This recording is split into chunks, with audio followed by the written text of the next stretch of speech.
সমালোচনা তোমার লাইফে থাকবে।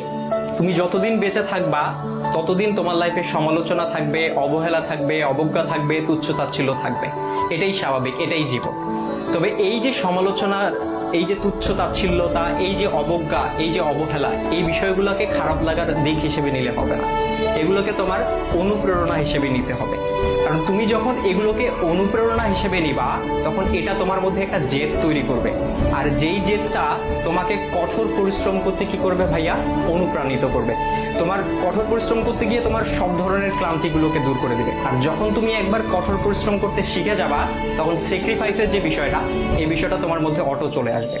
সুতরাং এই যে, আর সবকিছুর সাথে যদি বলো যে এই যে সমালোচনা, এই সমালোচনার পাশাপাশি জেদ, কঠোর পরিশ্রম, স্যাক্রিফাইস, আর এগুলোর সাথে যখন মেধার সংমিশ্রণ ঘটবে, তখনই তোমার স্বপ্নগুলো পূরণ হবে। সুতরাং সমালোচনাকারীর এই যে সমালোচনা, এই যে অবজ্ঞা, এই যে অবহেলা, এই যে তুচ্ছ